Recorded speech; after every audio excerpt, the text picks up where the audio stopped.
E a Via Láctea é apenas uma das 100 a 200 bilhões de galáxias que existem no universo.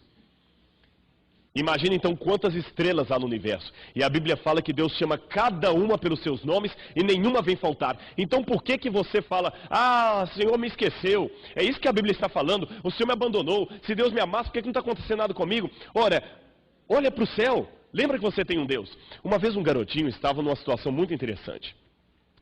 O pai chegou no quarto e ele estava tentando puxar um armário pesado porque havia caído um brinquedo lá atrás. O pai chegou, olhou aquela cena. E aí, filhão, o que você está fazendo? Eu estou tentando puxar esse móvel aqui, pai, mas não está dando. Por que não está dando?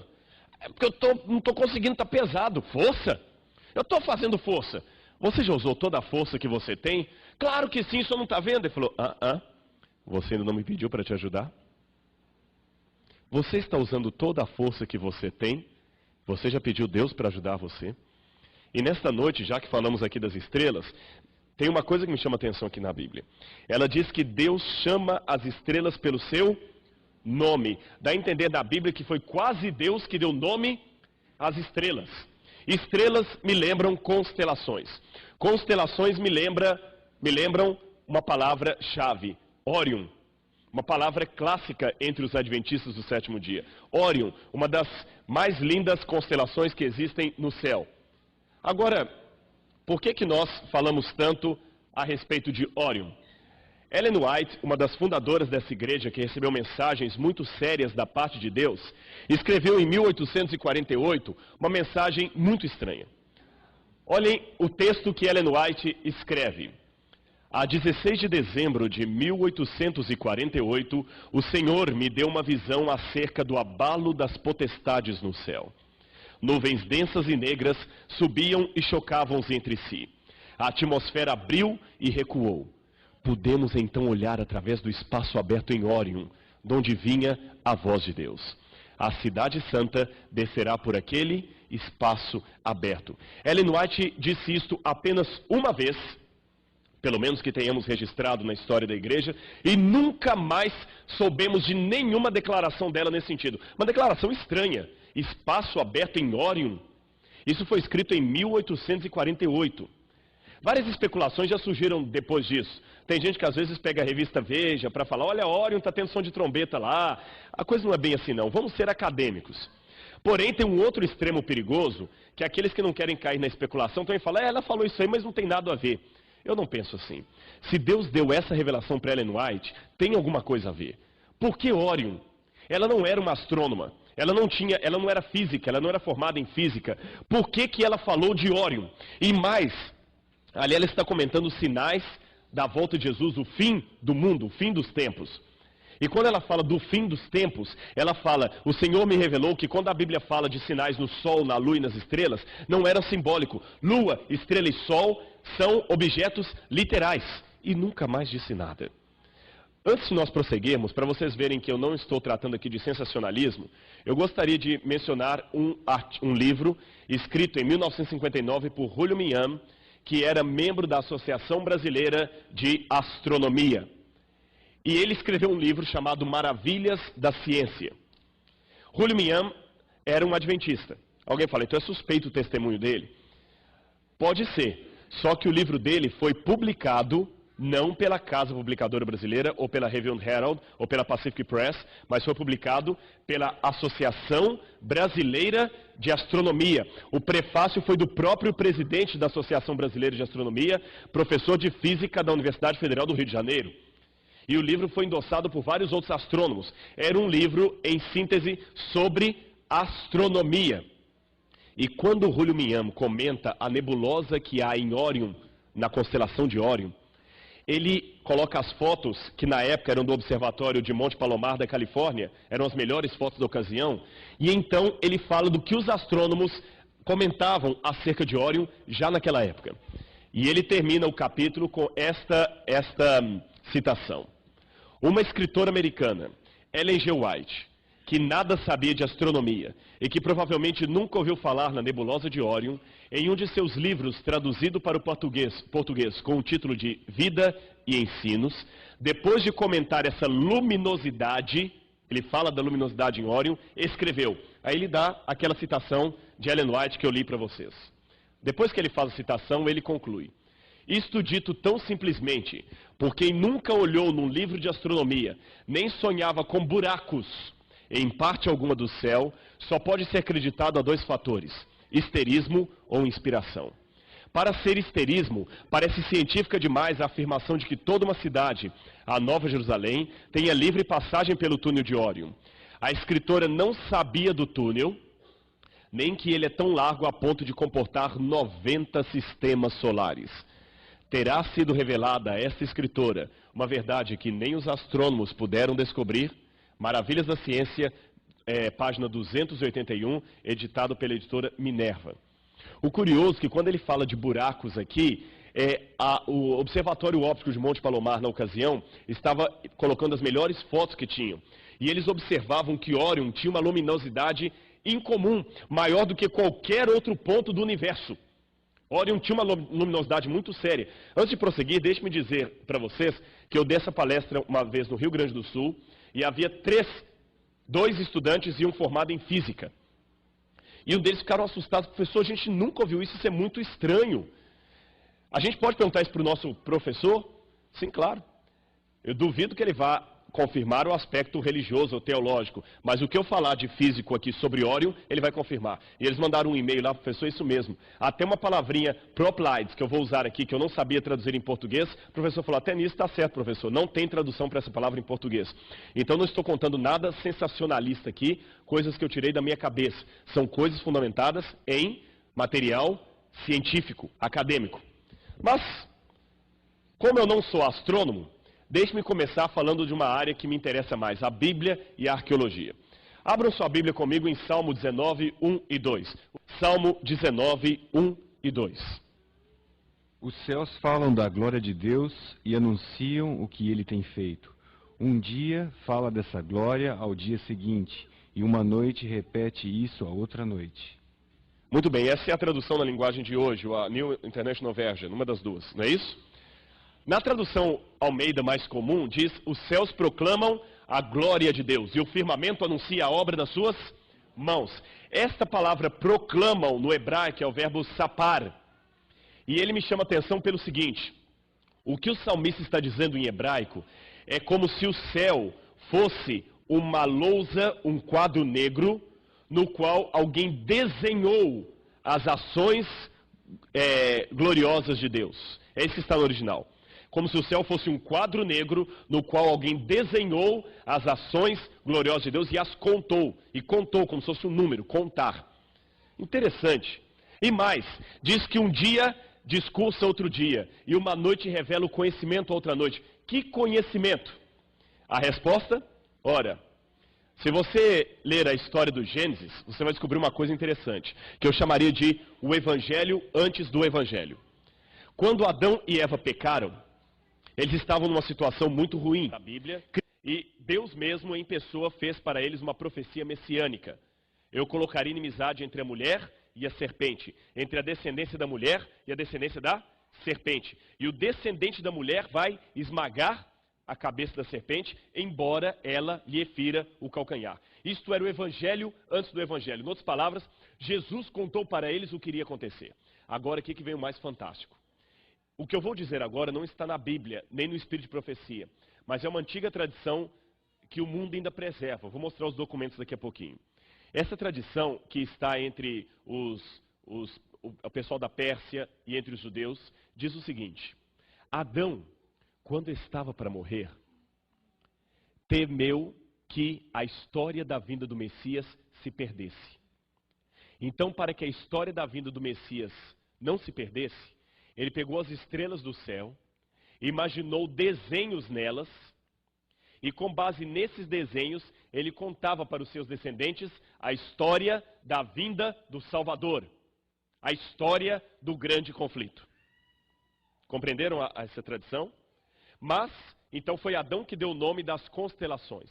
Mas quando Adão morreu, essa tradição de Adão se perdeu, e no lugar dela veio a astrologia, uma pseudociência que muita gente acredita por aí. Por exemplo, se você abrir o livro de Judas, O livro de Judas fala que Enoque, o sétimo depois de Adão, profetizou a vinda de Cristo. Mas onde é que está isso no Antigo Testamento?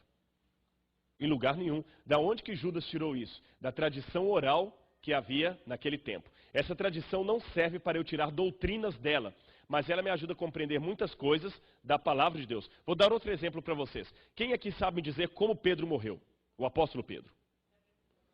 Cabeça para baixo, crucificado. Aonde está isso na Bíblia? Em lugar nenhum. Como nós sabemos isso? Pela tradição. Compreendem? E agora o nosso desafio é procurar se a história consegue confirmar algo ou não dessa tradição de que foi Adão que deu nome às constelações para contar a história da vinda do Salvador e a história do grande conflito. Curioso. Bem, convencionalmente, os babilônios são considerados os pais da astronomia. Mas o livro de Ballinger, The Witness of the Stars, diz que antigas tradições da Pérsia, da Arábia, dizem que Adão, Sete e Enoque foram os primeiros astrônomos que deram nome às constelações. E um antigo historiador judeu, chamado Flávio Josefo, também conta: Adão, Sete e Enoque são os inventores desse conhecimento especializado em estrelas e suas ordens. E para que a sua visão não fosse perdida, seus descendentes fizeram 2 pilares de pedra e de tijolos. E segundo Josefo, um desses pilares existia na Síria e poderia ser visto no seu tempo. Josefo viveu nos tempos de Jesus. Então ele tinha acesso a documentos e tradições que hoje se perderam. Você sabe, a Biblioteca de Alexandria foi destruída e milhões de livros, milhões, não milhares, foram exterminados. Na Guerra de Constantinopla também, a Biblioteca de Constantinopla foi destruída. Então, muito material se perdeu, mas eles tinham acesso a coisas que hoje nós não temos. Será então que é verdade? Será que Adão, Sete e Enoque deram nome às constelações para contar a história da vinda do Messias? E isto foi deturpado posteriormente pela astrologia? É possível. Ao que tudo indica, as constelações nunca mudaram. Mas com o surgimento da falsa ciência chamada astrologia, os símbolos criados por Adão foram modificados para dar lugar a símbolos pagãos. A astrologia não tem nenhuma base científica. Você já parou para pensar que a astrologia, se a astrologia fosse verdadeira, ou seja, se as pessoas fossem realmente influenciadas pelo signo do zodíaco, os gêmeos deveriam ser da mesma personalidade. Eu não sei se você já conheceu 2 pessoas gêmeas. Não do signo de gêmeos, 2 pessoas gêmeas. São tão diferentes uma da outra, é verdade ou não é? São bem diferentes. E engraçado que os 2 nasceram no mesmo signo, sob o mesmo signo, sob a mesma lua, na mesma data, quase no mesmo horário. E são diferentes. Então não acredite em horóscopo, acredite na palavra de Deus. E outra, para enganar você, horóscopo é como música de amor, música romântica quando você está depressivo ou está na fossa. Todas contam a sua história. Vamos então ao que interessa. O que são as constelações? Se você olhar no céu, você vai ver os agrupamentos de estrelas que recebem o nome de constelações. Por exemplo, a constelação de Hércules, a constelação da Ursa Menor, a constelação de Cassiopeia, Perseu, a constelação da Ursa Maior, a constelação de Cisne e assim por diante, Andrômeda. Esses nomes, Andrômeda, Pégasus, são nomes da mitologia grega. E eles acreditam que quem deu nome às estrelas foram os babilônios. Mas, segundo aquela tradição que eu li, quem deu os primeiros nomes das constelações foram Adão, Sete e Enoque. Vamos continuar. As pessoas, na imaginação dela, veem desenhos nessas constelações. Esse é o mapa da Idade Média, o mapa estelar, onde eles veem vários animais. Eu tenho dificuldade de enxergar desenhos aqui. Eu não consigo ver um urso aqui. Mas eles viam o urso. Tudo bem, vamos deixar a imaginação e vamos deixar que ela se chame Ursa Maior. A constelação de Órion, que é a que me interessa, é comumente chamada de a constelação do caçador, porque eles imaginam que ela seria no formato de um caçador. O que você vê hoje no céu são as 3 Marias e mais 4 estrelas que as envolvem: Betelgeuse, Bellatrix, a Saf e a Rigel, e mais as 3 Marias. Eles imaginam um caçador lutando contra outra constelação, que é a constelação de Taurus. E aqui embaixo a constelação de Lepus, ou a constelação de Lebre, de coelho. Bom, uma coisa me chama a atenção. Vou convidar vocês a fazerem uma escavação arqueológica comigo agora, tá bom?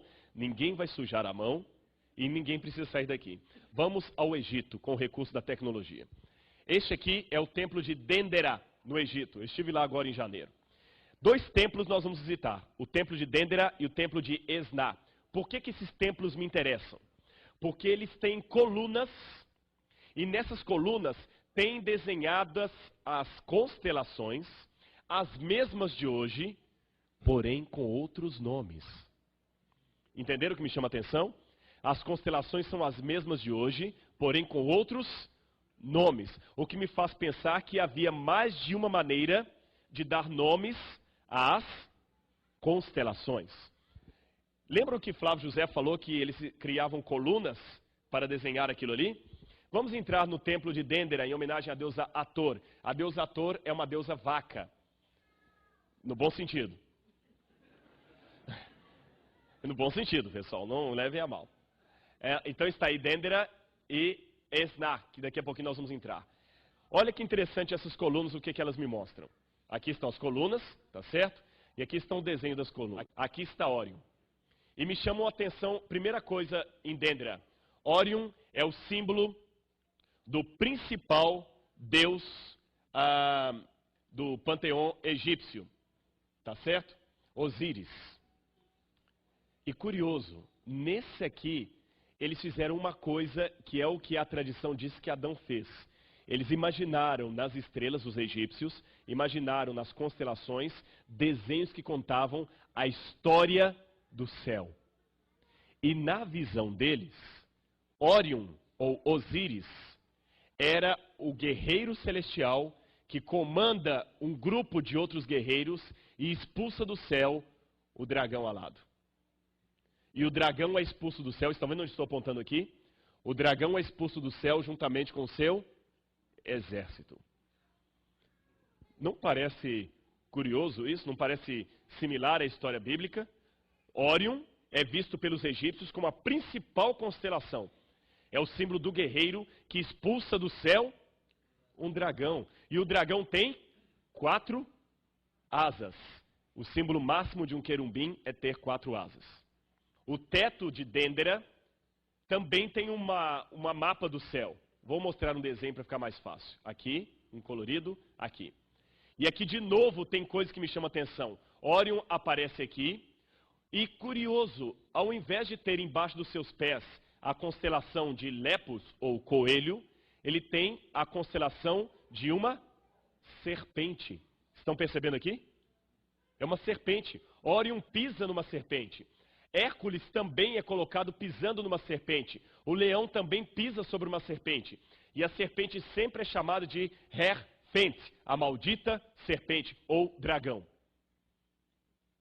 Por que Órion é visto como aquele que pisa na cabeça de uma serpente? E aqui que vem o mais curioso. Órion, para eles, é chamado de Sahu-Alsar, ou a alma de Osíris. É o mais alto de todos os poderes do céu. E essa tradição dos egípcios diz que Órion tinha um irmão invejoso chamado Set, que era o poder da escuridão. E Set o matou. Espera aí.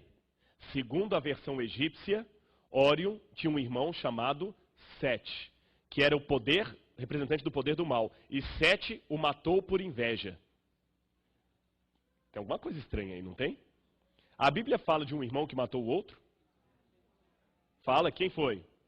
Caim que matou Abel. E no lugar de Abel, quem que Deus levantou? Sete. E Sete era o representante dos filhos do bem. Os filhos do bem. Mas na versão egípcia, Sete é o representante do mal. E Sete que é o irmão invejoso e assassino. Ora, irmãos, eu aprendi uma coisa. Quem sabe isso aqui não é a história da Bíblia contada na versão dos descendentes de Caim. É a mesma história contada na versão dos descendentes de Caim. Aqui então nós temos Órion, os outros que eu já havia mencionado para vocês, o leão pisando na cabeça de uma serpente, segundo os egípcios. E Órion também, para não tomar muito tempo dos irmãos, me chama a atenção por ser o centro da astronomia de várias civilizações antigas, não só dos egípcios. Vou dar um exemplo para vocês. Na Mesopotâmia, Órion é chamado de An ou Anu, o pastor celestial. E as estrelas eram o rebanho do seu pastoreio. O Gilgamesh é o mais antigo texto sobre Órion. E ele também foi escrito há cerca de 4.000 anos e traz um mito onde Órion é mostrado como a luta entre o bem e o mal. E no Egito eu já falei com vocês que era a representação de Osíris. Agora, por que os gregos dão o nome da constelação de Órion de Órion? Olha que história interessante. Segundo a mitologia grega, um homem chamado Iriels era viúvo e, portanto, não podia ter filhos. Um dia, Iriel recebeu a visita de 3 deuses, Poseidon, Zeus e Mercúrio. E ele recebeu os 3 deuses na casa dele, mas não sabia que eles eram deuses. E ele foi muito cortês com eles. E por ele ter sido cortês com eles, quando eles estavam saindo, eles perguntaram, o que você quer de nós? Iriel falou, o que eu mais queria era ter um filho. Então Zeus pegou uma raposa, e dessa raposa nasceu o filho maravilhoso de Iriels. E o nome dele foi Órion. E ele se tornou um famoso caçador. Isso se parece com qual história da Bíblia? Abraão. A Bíblia diz que Abraão recebeu 3 anjos em sua casa. Na verdade, Jesus e mais 2 anjos. E eles também falaram, Abraão, o que você quer? E ele também pediu um filho. Só que qual foi o filho que Deus prometeu para Abraão? Respondam, qual foi? Isaque. Mas qual que nasceu antes e se tornou um caçador? Ismael. Não seria esta a história de Abraão contada na versão de Ismael? Olha que Órion se torna um caçador. Olha que nessa versão aqui, Iriels é viúvo. A visão da mulher nem aparece, porque Agar não era esposa de Abraão. Agar era a raposa. E você tem mais embaixo aqui que a criança cresceu, se tornou um famoso caçador, se apaixonou por Ártemis, e o irmão dela, Apolo, tentou matá-lo. A mesma história da Bíblia de Esaú e Jacó. Gente, agora olha na Mesopotâmia que interessante. Órion é visto como um guerreiro que está destruindo um dragão alado. Órion, talvez aqui sendo um deus principal da Babilônia, isso foi encontrado em Soch, ele está destruindo um dragão alado. Estão vendo aqui? E expulsando-o do céu. Aqui então, de novo, Órion expulsando o dragão do céu.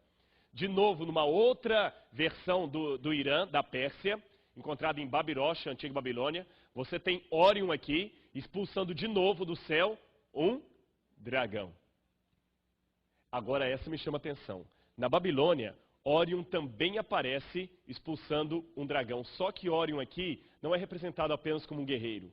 Ele é representado como um querumbim, chamado Marduk. E na versão babilônica, o querumbim é o herói. E o querumbim expulsa o dragão Tiamat do céu. Até aqui nós estamos vendo a história do Gênesis contada na versão de lá. E de novo, espera aí, tem alguma coisa errada com essa versão, tem ou não tem? Um querumbim, herói, que expulsa um dragão, o que há de errado com essa história? Um querumbim é o herói? Quem que é o querumbim? É o próprio Satanás. O querumbim é Satanás que foi expulso do céu, é Lúcifer. Só que na versão da Babilônia, ele conta a história da queda dele do céu, só que ele coloca a si mesmo como herói. É a história contada na versão dele. Ele que é o dragão, ele que é a antiga serpente, ele que foi expulso do céu. E como isso se parece com a visão de João no Apocalipse, onde veio uma mulher, um dragão no céu, arrastando a terça parte das estrelas, etc. E de novo você tem Osíris, então, representado como Órion, e algumas vezes como Deus principal entre 2 querumbins, como a Bíblia mostra o Senhor entre os seus querumbins. Aqui é Osíris, coberto por um querumbim. Qual é a minha teoria? A minha ideia é que, de fato, Adão pode ter contado essa história, e Satanás fez questão de deturpar a história do grande conflito. Pessoal, ninguém falsifica uma nota de $6. Você só falsifica algo que existe. Concorda comigo? Se a heresia, se o que Satanás traz é uma contrafação da verdade, então é lógico que no paganismo eu vou encontrar elementos da verdade, que é uma distorção da verdade. Uma nota falsa de $5 parece muito com uma nota verdadeira de $5, mas você jamais vai encontrar uma nota falsa de $6. O erro é uma contrafação da verdade. Agora, só para terminar, até no Egito, isso aqui não tem nada a ver com OVNI, as pirâmides, Órion teve um lugar tão central para os egípcios, que as pirâmides de Miquerinos, Kefren e Khufu, ou Quéops, elas estão no mesmo diâmetro do cinturão de Órion das Três Marias. Olha aqui, deixa eu mostrar essa foto, fica melhor. Aqui estão as 3 pirâmides e 4 outras pirâmides em volta e desenhando Órion no chão. O mesmo desenho de Órion os egípcios fizeram no chão. E a minha pergunta é, por que Órion teve um lugar central tão destacado para os egípcios, babilônicos, mesopotâmios de uma maneira geral? Não será porque, na tradição adâmica, Órion também tinha um lugar destacado? Segunda pergunta, por que Ellen White, de tantas constelações do céu, teve como revelação algo a respeito de Órion? Eu deixo para vocês responderem estas perguntas. Mas eu quero terminar esse sermão com algumas informações atuais tiradas da NASA. Todas essas informações, se você quiser a fonte, o site é www.nasa.gov. Eu estou falando isso porque há muito sensacionalismo. Sabe aquele www.mesmo.com? O camarada que monta a página dele põe um monte de besteira ali. Cuidado, gente, tem muito sensacionalismo. Uma vez um irmão empolgado, eu não sei se vocês viram que rodou pela... Cuidado com a internet. Rodou pela internet de um gigante que descobriram na Arábia Saudita, e alguns usaram aquilo para confirmar a Bíblia. Era tudo mentira, era montagem. Era um concurso de Photoshop, se diz? Né, aquelas fotomontagens, e 2 rapazes fizeram como se fosse a descoberta de um gigante. E ganharam o concurso. Alguém jogou na internet e os apressados aí, tá vendo? São os gigantes da Bíblia. E não tinha nada a ver. Um outro pegou um material supostamente da NASA para dizer que a NASA confirmou que nós temos um dia a menos na história do mundo. Que o mundo está atrasado um dia na rotação para provar aquele dia que o Sol parou lá para Josué. E não tem nada disso na NASA. É pura mentira. Então, quando alguém pedir alguma coisa, peça a fonte. Aqui eu estou dando a fonte. O que a NASA diz hoje sobre Órion? Primeira coisa que me chama a atenção. Aqui está a foto de Órion. Eu não sei se essa época dá para vê-la daqui. Você tem as 3 Marias e 4 estrelas em redor. Mas essa me chama a atenção. Estão vendo que ela é mais amarela? 400 vezes maior que o Sol. E o nome dessa estrela? Betelgeuse. Olha o tamanho dela. Olha o tamanho da órbita da Terra. Olha o tamanho de Júpiter. Essa estrela Betelgeuse que está aqui no canto, ela me chama a atenção não só pelo tamanho, ela é 400 vezes maior que o Sol, mas ela me chama a atenção também pelo nome. Qual o nome dessa estrela? Não ouvi? Betelgeuse. Ela me lembra uma história. A Bíblia diz que Jacó um dia teve um sonho. Ele viu uma escada ligando a terra ao céu. E quando ele acordou do sonho, a Bíblia diz, despertando Jacó do seu sono, disse, na verdade o Senhor está nesse lugar e eu não sabia. E tremendo disse, quão magnífico é este lugar. É a casa de Deus, a porta dos céus. E a cidade que outrora se chamava Luz, e ao lugar, cidade que outrora se chamava Luz, deu o nome de Betel. Beit, em hebraico, significa casa. El, Deus. Bet El, casa de Deus. Betel. Qual o nome da estrela? Não ouvi. Qual o nome da estrela? Betelgeuse. Qual o nome que Jacó deu para a entrada do céu? Betel, casa de Deus. Agora, quem deu para aquela estrela o nome hebraico? Betelgeuse significa portal da casa de Deus. Aqui estão as 3 Marias. Uma nebulosa chamada cabeça de cavalo, porque ela tem o formato da cabeça de um cavalo. E uma coisa chamou a atenção dos astrônomos. No espaço, em Órion, eles notaram, através do telescópio Hubble, que uma luminosidade muito forte estava surgindo em Órion. Estão vendo aqui? Muito forte. Essa cor não é vista a olho nu. Eles usam vários objetivos de telescópios para conseguir sintetizar essa cor. Mas é uma luminosidade muito estranha. Desde 1970, de 50, eles estão estudando isso aí. Eles não entendem que luminosidade é esta em Órion. E hoje, com o Hubble, eles descobriram mais coisas. Órion tem objetos flutuantes ali. Estão vendo esses pontos luminosos? O que são esses pontos luminosos em Órion? As teorias hoje são as seguintes. Será que Órion seria um buraco negro? Será que aquilo seria um quasar? Quasar é um elemento que fica no espaço girando a 98% da velocidade da luz. Um quasar emite de si por segundo energia que a Terra demoraria milhões de anos para gastar. Pode deixar o secador de cabelo ligado o tempo todo que não gasta. Um quasar gasta num segundo. Será que seria um quasar? Eles não sabem. Outros pensam que seriam planetas novos. Se forem planetas, vão descobrir que há planetas que não giram em torno de estrelas. Isso é muito estranho para um físico. Estrelas, novas ou supernovas, não se sabe. Estrelas e planetas, hoje os últimos artigos científicos da NASA dizem que podem ser supernovas com discos protoplanetários chamados proplyds. Mas o mais fantástico vem aqui. Aquela luminosidade vem da própria nebulosa. Aguenta só um pouquinho essa informação que ela é importante. Já ouviram falar em buraco negro no espaço? Eu vou explicar grosso modo o que é um buraco negro. A última teoria para explicar um buraco negro, o primeiro foi descoberto na constelação de Cygnus em 1971. Eles imaginam que duas estrelas se aproximam uma da outra. Então imaginam duas estrelas se aproximando. A órbita de uma atrai a órbita da outra. E elas começam a circular uma em redor da outra. Circular. E a atração e ao mesmo tempo repulsão de uma pela outra começa a provocar uma aceleração. E elas vão acelerando. E vão rodando a uma intensa velocidade. Isso provoca uma espécie de redemoinho e uma gravidade muito pesada. E forma um túnel aquilo ali que suga tudo. E suga tanto, que nem a luz escapa a um buraco negro. Eu vou explicar o que é isso, luz escapar. Tem algum objeto que não se quebre aí? Você segura para mim, por gentileza? Algum objeto que não se quebre? Pode ser essa chave. Se eu jogar essa chave para cima, quanto mais força eu lançar na chave, mais alto ela vai. Se eu jogar muito forte, ela vai subir cada vez mais alto. Mas vamos supor, por que ela volta?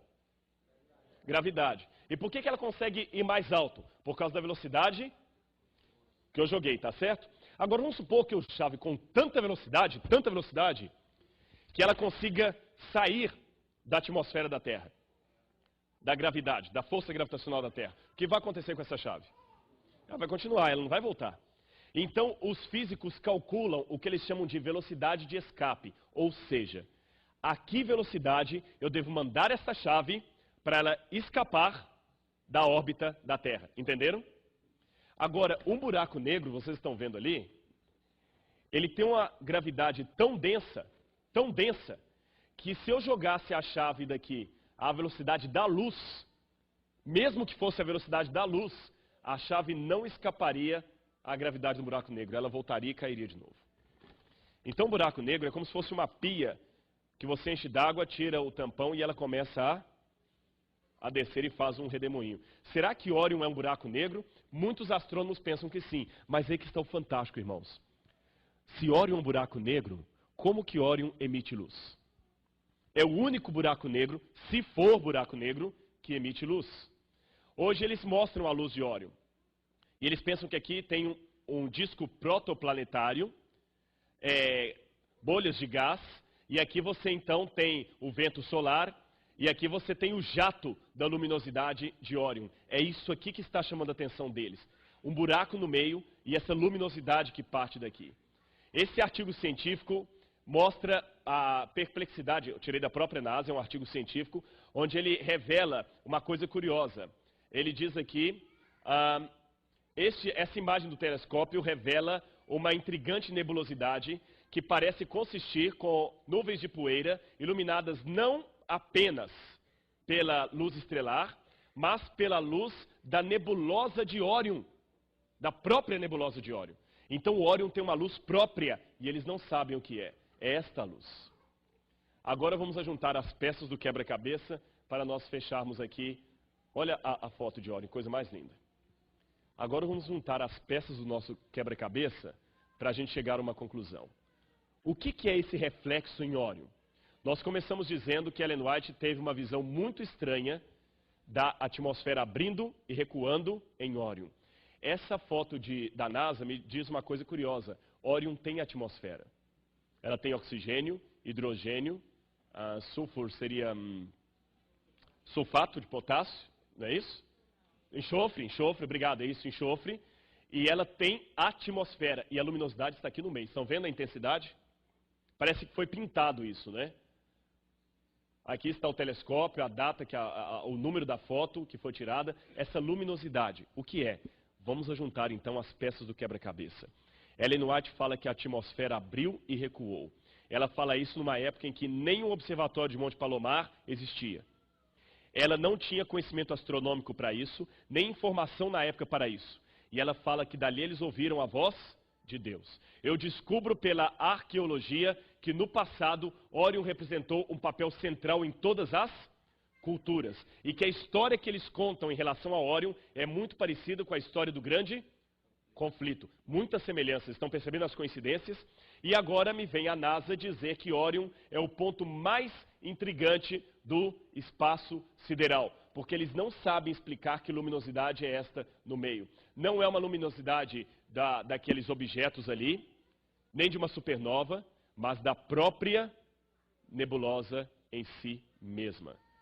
Se é assim, irmãos, eu tenho cá uma conclusão. Essas coisas maravilhosas que nós estamos vendo no espaço são sinais da volta de Cristo. E esta foto que você está vendo hoje, amanhã será assim. Hoje é isso.